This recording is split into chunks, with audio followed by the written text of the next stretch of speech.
Welcome to By the Cottage Hearth with Dana Maree. I'll be taking you through the journey we make as healers, the impact we're yet to make, and the words to use to describe it. Come on in. Welcome back to the Hearth. Today we have a very, very special guest. We have the lovely Tash Corbin, who has been a huge business influence for me over the years in many ways, and I'm very fortunate to call her my business mentor now. Thank you so much for jumping on with me today, Tash. No worries at all. Thank you so much. Now, I don't like to put words in other people's mouths, so I would love it if you could tell us, what do you do? Yeah, so I am a business mentor, probably is the best way to describe it.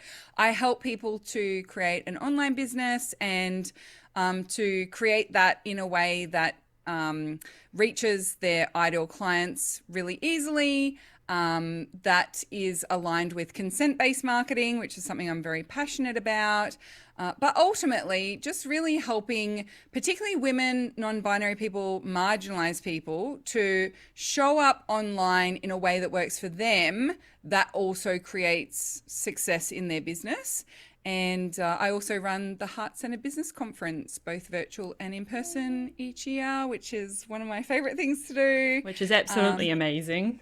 It is super fun, and this next in-person one sold out like 14 months before conference, so it's a very hot ticket item, and it's a really beautiful space. It's just because the people that I work with are in like the healing space, or they're just really beautiful people, and so like it's this amazing little connected little bubble that we get Wonderful to live in. Community. Yes, I love that description. It's this little bubble we get to live in. Yeah. Actually, it's on theme with your podcast because I say it's healing our experience of school camp, because it's like school camp because we're all like, usually most people are staying at the venue and like it's this amazing thing, but there's none of the clickiness or the like worrying about boys or any of that sort of stuff that happened at school camp. And so instead we're just constantly admiring each other's outfits and having hugs and loving on each other, and it's just the most amazing experience. Yeah.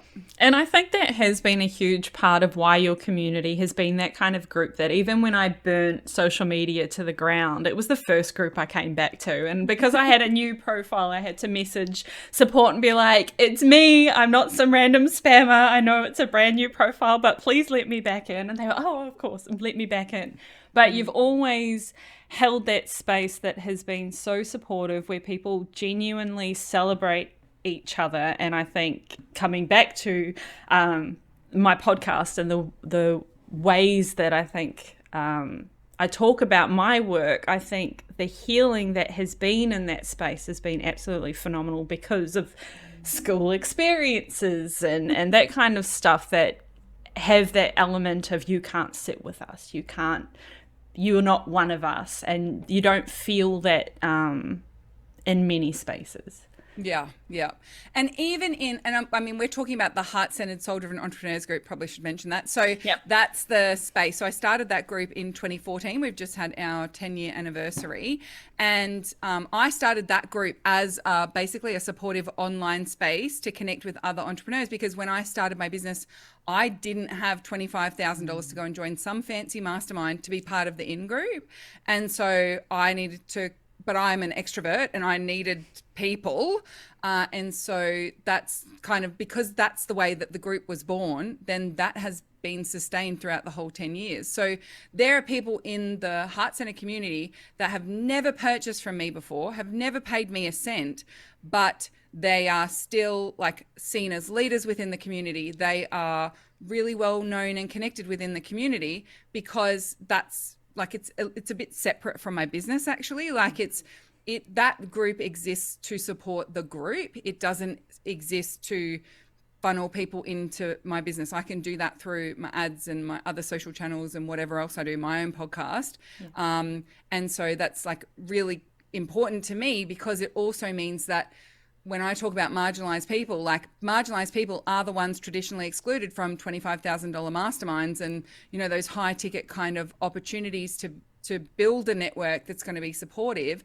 And so making it a free, safe, inclusive space, and that like opportunity is not reserved just for people who pay to be allowed to advertise, or just for people who pay and like that is really important to me, because that's what I needed when I started my business. I didn't have enough money to even buy some of the courses that I thought would be helpful. And so instead I tapped into that, like, well, let's support each other. Is anyone else struggling with this? Or does anyone else need that sense of camaraderie and support? Well, let's create it for each other. Yeah. And I came into business, I mean, I say I came into business, obviously this is that 10-year journey of all the different ways that I started. But I came into money from after the accident of my late partner. So I had all these negative money mindset, heavy baggage around it. So when I started my coaching business, I had all this money to invest because I felt like I just needed to get rid of it. And I dropped money on a lot of those things. And even though I'm someone who identifies as neurodivergent, I have all this trauma baggage and everything else, I got into a lot of those high ticket groups and then couldn't use them because they weren't, for me, they weren't supportive. They were very much, you have to do things this way. And I still came back to your stuff anyway, even though I'd been listening to it for free for fucking years. For years, binge watching your content. And it took me 10 bloody years to be like, all right, Tash, let's do Takeoff. I know I've done everything else. I've done it ass end up. Now I'll do it. Would you say that your business or being a business owner has been healing for you? Oh, absolutely. I mean, they do say, I'm not a parent, and they do say, like, starting a business is one of the biggest personal development journeys you can go on. There's an argument that parenting is probably bigger. I can't comment on that, but I'm a parent and I agree that my business taught me it was a harder crash course, I think, than parenthood. Yes.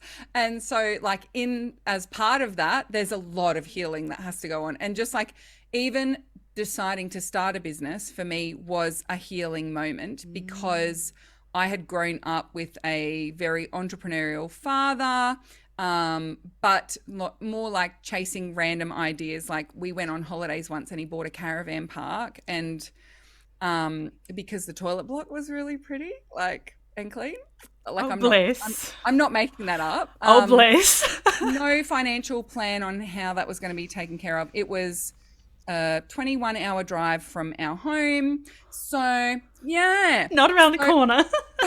I had a lot of hang-ups about business ownership, because I also saw, like, my father's journey into being, like, he was a builder before that and had a successful building company, but like, just him and a couple of tradies. But to go from that kind of business to owning a caravan park, to losing $250,000 in the first 2 years, to then our entire family moving into a 1-bedroom apartment in the back of a cafe, and also, like, my mum, through all of that, got sicker and sicker and tireder and less herself.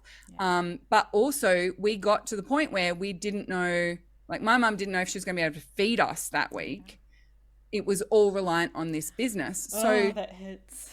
When I graduated from university, my graduate job was in government. I was like, being a business owner is flighty. It is unreliable. It creates misery. And so you can imagine the healing that had to go on for me I didn't just start my business on the side. I quit my job to start this business. And I think I was quite naive at the time, and I cannot believe that I did it. You probably needed really to glad be. That I did. You probably needed to be naive to do it the way that you did. Because if you had have known what you're in for, it probably would have taken longer, because you would have needed to ease your way back in. Yeah, absolutely. So I absolutely believe that this business has healed me in so many layers and in so many ways. And so many experiences have been so healing for me. And I'm so grateful to naive 2013 Tash, who just was like, yeah, I can do this. it'll be fine. I'll figure it out. We'll figure it out. Yeah. I out-earned my partner like almost 3-1, and we decided to go live on his salary. Like, yeah, it'll be fine. Like, we'll figure it. You'll make money. It's fine.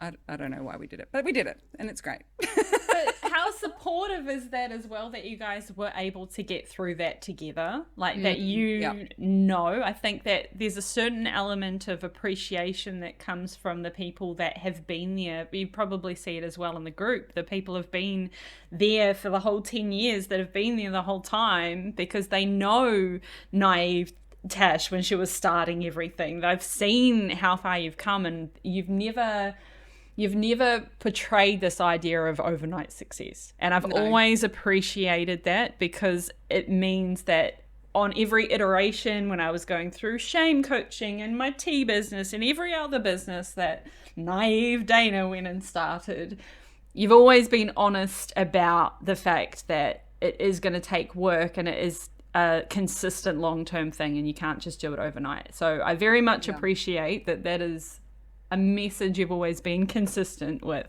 Yeah. And like, to be honest, I've had mentors, especially in the early stages of my business. I've had mentors like basically say to me, I'm wasting my time, when in my 6th month of business, I had a 20K month, and I didn't go and splash that over the internet as a reason for people to work with me. But the reason why I didn't use, like, I'm not someone who's like, I did it so you can too, because I had a university degree in business. I'd had a consulting background. I'd already been an executive coach. I'm an extrovert. I am an educated white woman in Australia, right? And not everyone has all of those boxes ticked. So if I go and say, I did it so you can too, well, I'm not telling the whole story. You'd have to put the other things all on there. You can do it too, as long as you can tick all of these, then maybe. And you have a partner who is willing to live on $2.50 clean skin wines, because you've taken all the income out of the house, you have no children, you're doing this full time. Like, I had a lot of things going for me at that point in time to have been able to create that result. And yes, I am 100% clear that the marketing principles and the business growth strategies I used were part of the reason why it was so successful so quickly. But I never ever went around the internet saying, I had a 20K month in my 6 months, so you can too, just buy from me. Because I know that the gap between someone making $500 a month and someone making $20,000 a month is not forking out $5,000 to me. Like, that's not the gap. No. The forking out to work with me is like step 1. I'm a coach. The work is not done by me. Do the work. Yeah. The work is not done by me. And it's the same reason why I don't then claim my client success or use them as a vague reason why people should hire me either. Because, you know, I get a bit eye twitchy when I see people out there saying, celebrating my client who went from $1,000 a month to $40,000 a month through my 8-step signature process, because that is also like completely taking the credit away from the person who created the result. I mean, 90% of this stuff isn't actually real. Let's be honest. And fake testimonials are a thing. I mean, I found out this story just a few weeks ago that actually people who are students or clients faking their results and telling their mentor that they got better results than they did, because they know their mentor will platform them. And the platforming of that person gets them the reach that they need in order to actually create the result that they're pretending that they had all along. There's this whole kind of like that's cycle never of things, even right? occurred to me, and now me either. And I was just like, oh my gosh, like I can see it now. And I can understand the temptation to do that. But like for me, like that's why I'm actually turned off by people like celebrating my client who because there's never enough information in that celebrating my client to know what's going on. I've heard enough stories about that client who had $1 million a year sold their house for like $500,000 profit. So like, that was included in their money, because it's all about money mindset and it has nothing to do with how the money came in. But you're not spelling it out that that's how the money came in, because you're purposely, anyway, being I vague. could get let's talk about consent-based business another time, but I could get very ranty about that. Yeah. But like the point I want to come back to is that that's also why I don't even pedestal a client and say, look, I helped this client have a 50K month. So therefore, if you pay me, you can have a 50K month too. Because I need to know the details before I can tell you if you're going to have a 50K month next month. I need to know, like, how long have you been building your audience? Context. How clear are you on your content?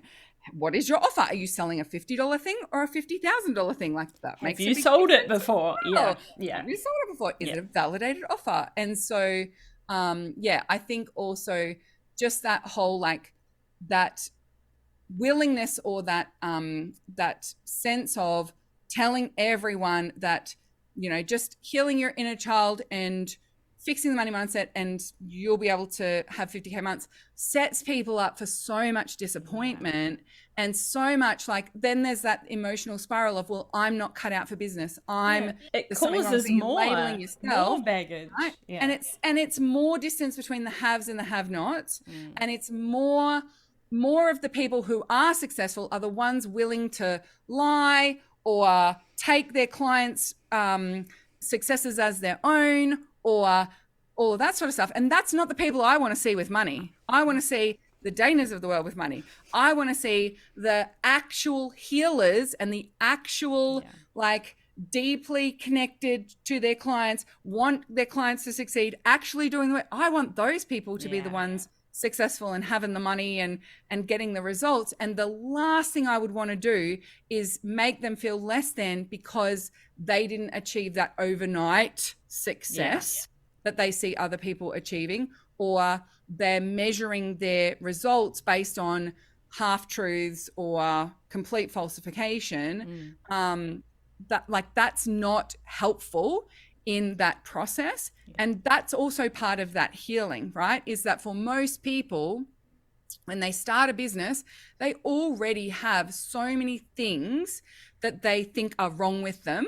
Yeah. And then having an experience like that collects evidence that it was true. Yes. And I want to help people to collect evidence that anyone can be a successful entrepreneur, that your success is inevitable. I want you to collect evidence that it doesn't matter if no one who looks like you or sounds like you has ever done this before. You've got this. You can be the first. Yeah.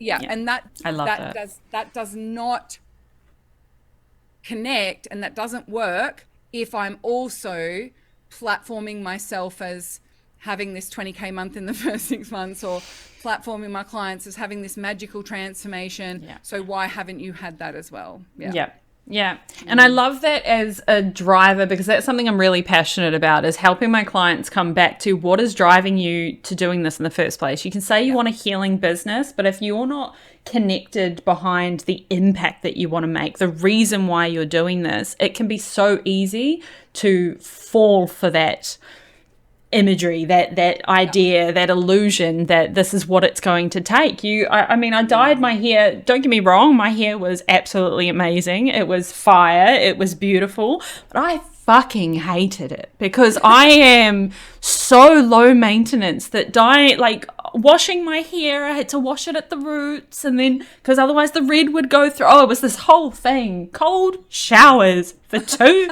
years.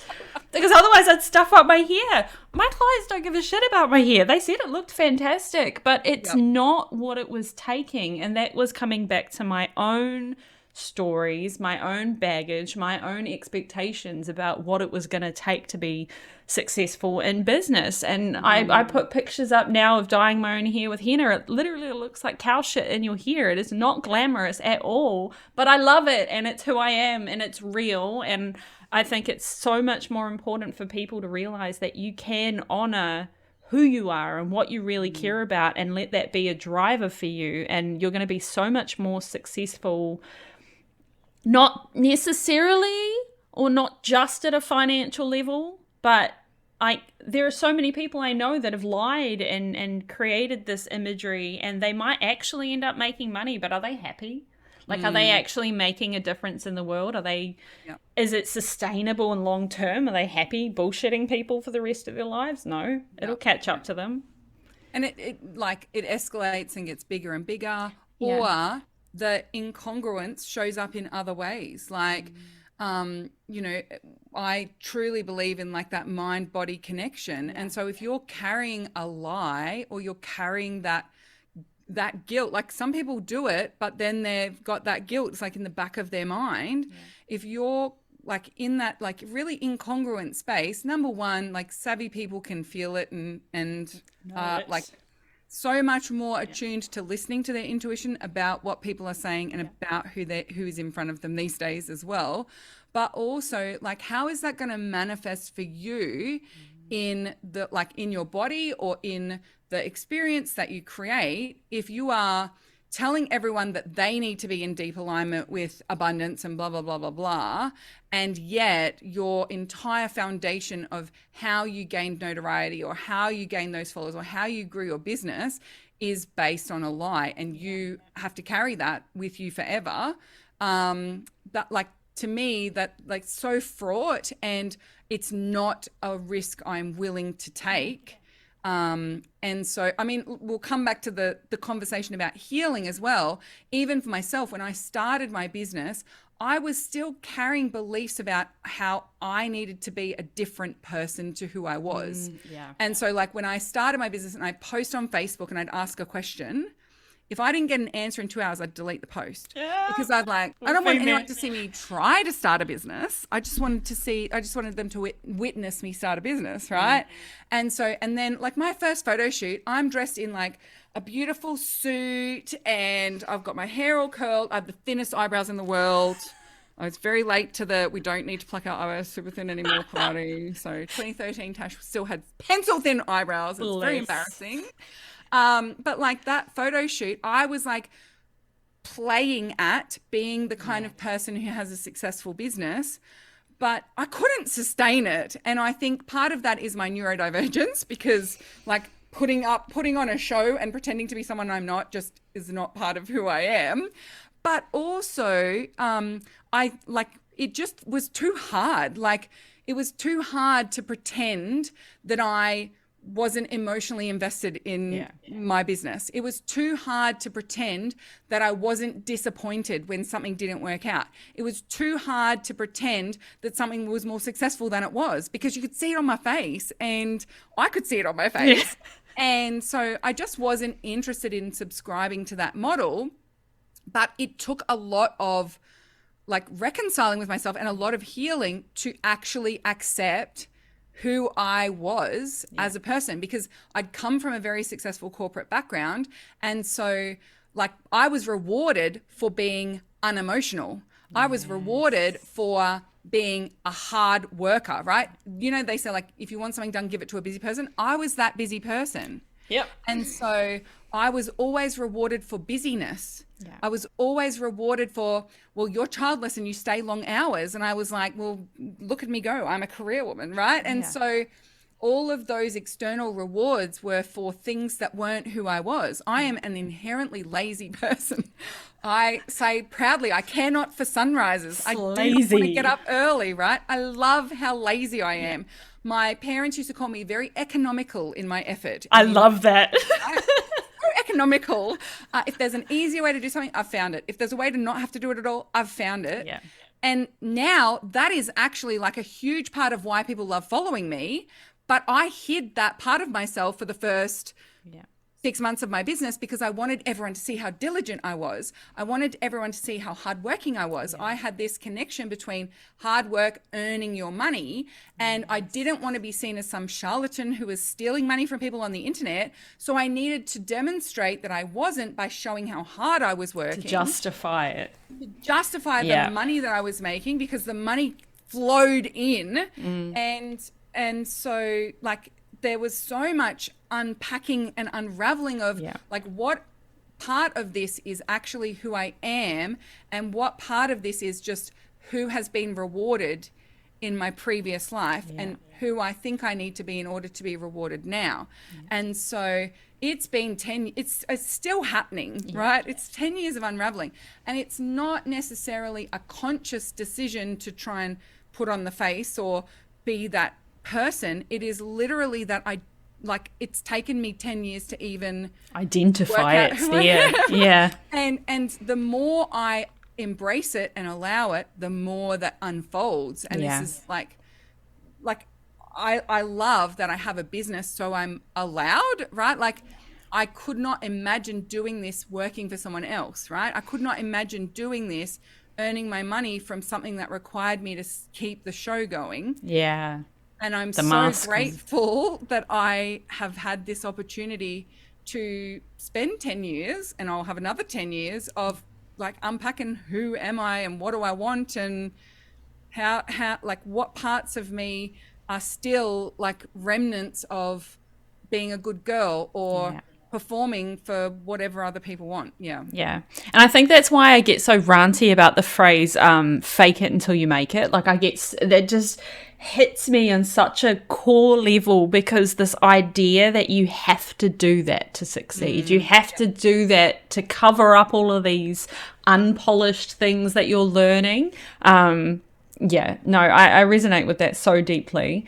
One of the Can I just say though, I do think as well though, for a lot of very like genuine, authentic people, they then take that I don't want to do that so far that they then also, I can't do anything until I have a completely authentic understanding of myself. And like as I said, it's not I'm not putting on a mask from a conscious level. And like even some like I definitely consciously deleted the comments, right? Yeah. But the working hard and long hours, I wasn't consciously saying like I need to present this front. I literally thought that's just who I was. Yeah. I just like that's just how I am. I was never a morning person. I never pretended to be a morning person, but I love my business so much that I'm staying up till 11 p.m.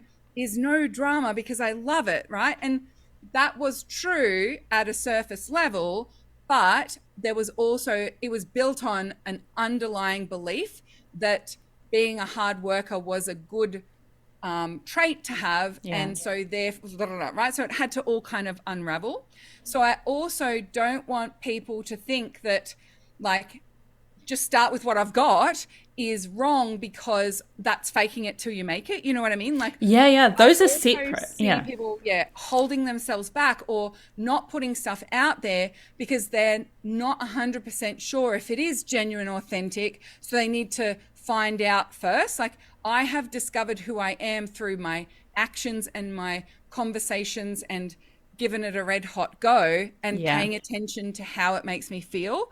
The action piece of the uncovering part is critical. And so, I also like, don't go the whole other way and like, just don't start. There is a beautiful way to just start as you are and embrace as much as possible what you know of yourself and how you want to show up.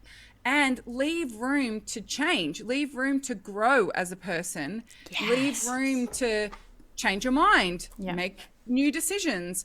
I'm very wary of saying things like, I'll never do X or I'll always do Y, because things do change. I said for the first 5-6 years of the Hearth Centre community, I'll never close this group. Even if my business closes, I will always run this group because I love it so much and I get so much out of it and da-da-da-da. At that point in time, I had 8,000 members. I now have 35,000 members. It costs me thousands of dollars a month to pay my admin team to ensure that that space remains a safe and inclusive space the way that it is. If I'm not running my business and I don't know how to fund that, I probably will close the group. It is more important to me that the space is inclusive than it is that the space exists. So would I like dissolve all the administration and the monitoring of the group in order to just keep it because I like it, knowing that it will no longer be inclusive or as safe for marginalized people? No, that would be out of integrity for me. So we're allowed to change our minds. I'm very conscious of never say never, never say always, because I don't know if I'm going to be the same person I am today in 3 years' time. I've seen enough change over the last 10 years to know the one thing that's probably not going to be the same in the next 3 years is me. Yeah.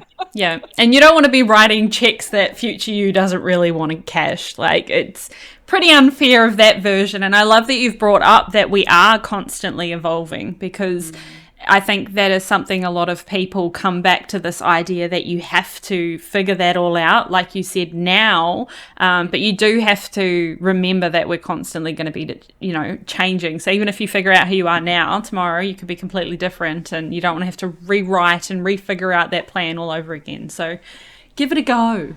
Yeah. Give it a go. Yep. I love that. It as we go. Yeah. Exactly. All right. So one of the things that I like to ask everyone is, what is your impact or legacy goal? What do you want to leave behind? My big goal is to contribute to filling the world's rich list with more marginalized people. So whether that's through a direct impact, because I have helped someone to create something that then goes on to be like absolutely spectacular, or simply by making entrepreneurship more accessible and easier to understand, then, I think a lot of the kids of my clients will end up being amazingly successful entrepreneurs, because it was role modeled, because there was that sense of like, you can do that in a way that is sustainable and doesn't have all of the dramas that was attached to my childhood growing up with business ownership. And so, that's a huge one for me, because I honestly, like, just imagine if out of the top 100 richest people in the world, 75% were actually marginalized, like huge difference. Marginalized communities. I think that the world would be a much, much better place. So I think we'd have a lot less dick rockets. So that's my big legacy / vision. I don't know that I'll see it in my lifetime, but I trust that I will have contributed to that in a major way by the way that I run my business, and by the education and the mentorship that I provide along the way. Yeah. Well, I know that my daughter asked me a few months ago, "Mummy, one day will you show me how to run a business? Will you show me how to make a business?" And she's 6 years old, and she already points out things on the TV and says, "That's marketing, isn't it, Mummy? That's marketing, isn't it?" And I'm just like, so yes, your influence is coming through. My 6-year-old knows about consent-based marketing, so you are definitely contributing to that impact already. Oh my gosh. So cool. Well, thank you so much for jumping on with me today. I'll make sure that I pop a whole bunch of links and stuff with the episode. Where is the best place for people to find you if they need a bit of Tash in their lives, which, let's face it, everyone needs a bit of Tash in their lives? Yeah, so probably Facebook is the best place to come and find me. So if you want to learn business strategy and those sorts of things from me specifically, then my Facebook page is the best place. If you want to connect with other business owners and promote your business and your offers and get that supportive community feel, then the Hearth Centre group is the space, both on Facebook. Awesome. Well, yes, I'll pop all of those links in. If you are wanting to come and see some more people who are probably in those starting days, I think it's really important to have that support when it's scary to even put an offer out. I want to hand on heart say I've been on and off in this group since 2016, and it has definitely contributed to me becoming the entrepreneur that I am. So thank you again, Tash, so much for all that you do in the world. No worries at all. Thanks for having me, Dana. Thank you for listening to this week's episode of By the Cottage Hearth with me, your host, Dana Maree. Make sure to like, subscribe and follow on whatever platform you're on to be notified of new episodes. And you can also follow me on By the Cottage Hearth on Facebook and Instagram. Check out show notes for any links or freebie goodies that I might have going at the time. Otherwise, I'll see you on the next episode. Keep healing.